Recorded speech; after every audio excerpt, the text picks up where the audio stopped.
Friends, today we will learn the present tense of to be and the past tense of to be.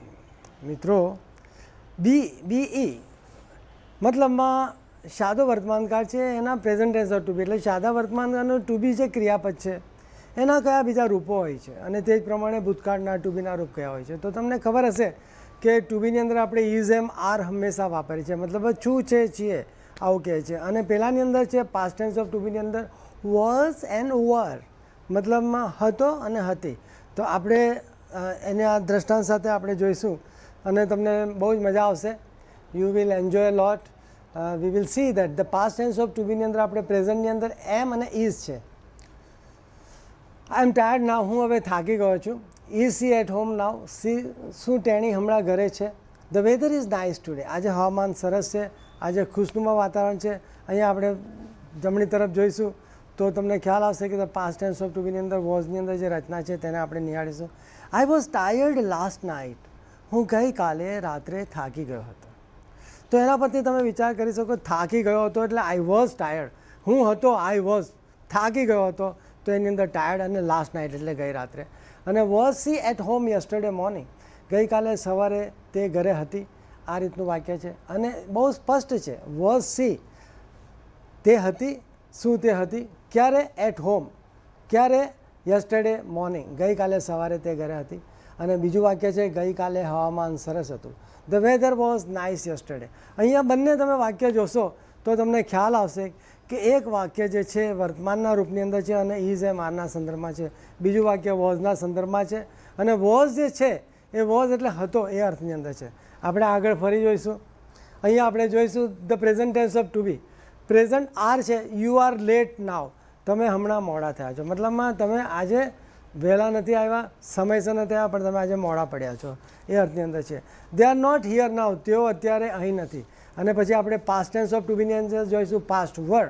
વર અહીંયા જે આપણો ઉચ્ચાર આવે છે હંમેશા વર, વર એટલે હતા હતી એ સંદર્ભમાં છે. યુ વર લેટ યસ્ટરડે, તમે ગઈકાલે મોડા હતા. They were not here last Sunday. અને આની અંદર પણ આપણે જોઈ શકીએ છીએ વાક્યની અંદર બહુ સરસ છે, તેઓ ગયા રવિવારે અહીંયા ના હતા, મતલબમાં જે ગયો પાટલો જે હતો એ રવિવારે અહીંયા નહીં હતા. હવે આપણે જોઈશું એના અલગ અલગ ગ્રુપની અંદર ત્રણ પ્રકારની રચના છે. પોઝિટિવ છે, નેગેટિવ છે, ક્વેશ્ચન છે. પોઝિટિવ એટલે હકારાત્મક જે કહે છે તે, નેગેટિવ મતલબ નકારાત્મક નિષેધ વાક્ય જે કહે છે તે, અને પછી આવે છે ક્વેશ્ચન્સ. આની અંદર બહુ સિમ્પલ છે, I was, he was, she was, it was. અને જોઈ શકે છે હું હતો, તે હતો, તે હતી, તેઓ હતા, એ હતું, બરાબર છે. તો એ અર્થની અંદર છે. આઈ વોઝ નોટ, હું ન હતો, હી વોઝ નોટ, તે ન હતો, સી વોઝ નોટ, તે ન હતી, ઇટ વોઝ નોટ, તે ન હતું, એ ન હતું. અને પછી છે ક્વેશ્ચન્સ. વોઝ આઈ, શું હું હતો, પછી વોઝ હી, શું તે હતો, વોઝ સી, શું તેણી હતી, વોઝ ઇટ, શું તે હતું, એ હતું, એ અર્થની અંદર છે. તો એ આપણે વાક્ય રચના જોઈ શકીએ છીએ. આપણે આની અંદર હવે આપણે જોઈશું અલગ અલગ પ્રકારની વાક્ય રચના છે કે ઇઝ એમ આર અને વોઝ અને વરના સંદર્ભમાં પ્રેઝન્ટ ટેન્સ ઓફ ટુ બી, મતલબમાં સાદા વર્તમાનકાળનું ટુ બીનું જે રૂપ છે એના પરથી આપણે વાક્યની રચના કઈ રીતે થાય છે. તો બી જે વાસ્તવમાં છે એ ખરેખર તો એક ક્રિયાપદ છે. જેમ ગો એટલે જવું એવું આપણે જ્યારે કહે છે, પણ બીનો પણ અર્થ થાય છે હોવું, હોવું, કંઈક વસ્તુ અસ્તિત્વમાં છે. દાખલા તરીકે આમ આ ટીચર, હું અહીંયા શિક્ષક છું, તો મારા હોવાપણાની ખાતરી આપે છે, ખાતરી એ છે કે હું શિક્ષક છું. તો એ જે બી છે એનું વાસ્તવિક રૂપ લેવાઈ જાય છે અને ઇઝ એમ અને આરની અંદર એ પરિણિત થતું છે. It automatically transform into is am are once we touch the very topic about the present tense of to be. તો આના પછી આપણે વાક્યરચના જોઈશું. Last year Manisha was 22, so she is 23 now. ગયા વર્ષે મનીષા હતી છોકરી, તે 22ની હતી, મતલબમાં 22 વર્ષની હતી. તો સ્વાભાવિક છે કે અત્યારે હવે કેટલા વર્ષની છે, ગયા વર્ષે જો એ 22ની હોય તો અત્યારે એ 23ની છે. તેથી તે અત્યારે હાલમાં હમણાં 23ની છે. પછીનું વાક્ય છે when I was a child I was afraid of dogs. જ્યારે હું નાનો હતો, જ્યારે હું બાળક હતો, જ્યારે હું એક બાળક હતો ત્યારે હું કૂતરાથી બહુ ડરતો હતો, કૂતરાથી બહુ ગભરાતો હતો. મતલબ કૂતરાઓ તમને ખબર છે અત્યારે પણ આપણને તો ડર લાગે છે કે કૂતરા જો ફસે તો આપણને કદાચ ફાડી નાખશે. આપણે બાઇટ કરશે, તો એ અર્થની અંદર છે.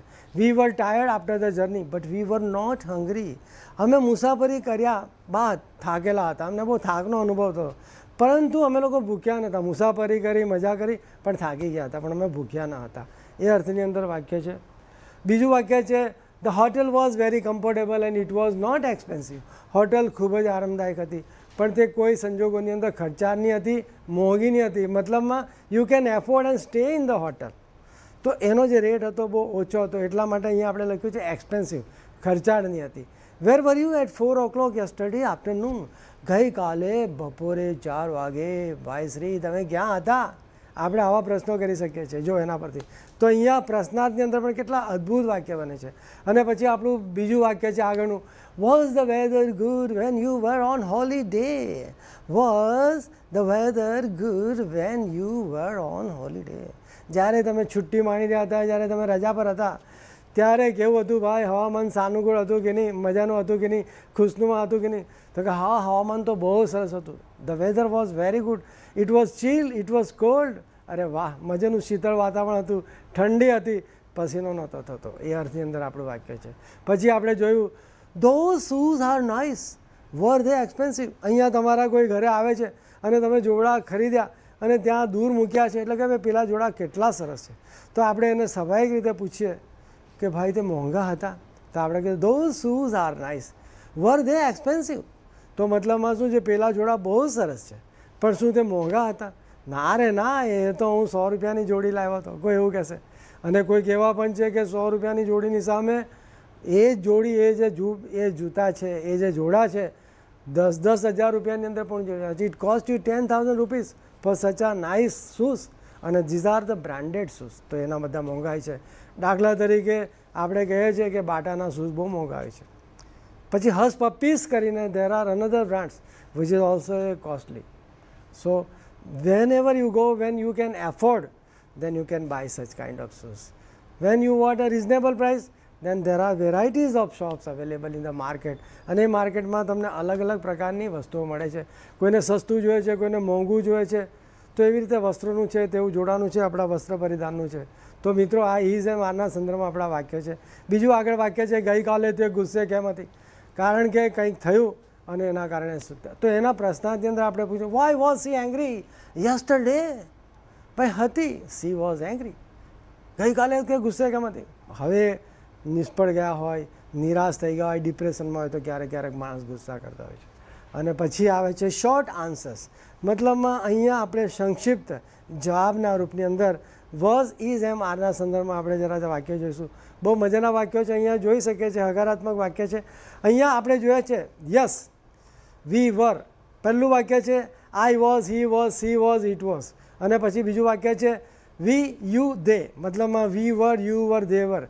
પછી યસ આઈ વોઝ, હા હું હતો. યસ હી વોઝ, હા તું હતો. યસ સી વોઝ, હા તે હતી. યસ ઇટ વોઝ, હા તે હતી, તે હતું, એ હતું. પછી આગળ છે યસ વી વર, હા અમે હતા. યસ યુ વર, હા તમે હતા. યસ દે વર, તેઓ હતા. જી, અહીંયા હાની જગ્યાએ મિત્રો તમે જી જો વાપરશો તો એ તમારું શિષ્ટાચાર આદરની અંદર તમે કોઈકના આ રીતે જવાબ આપશો તો હા કરતાં જી વધારે સરસ લાગે છે.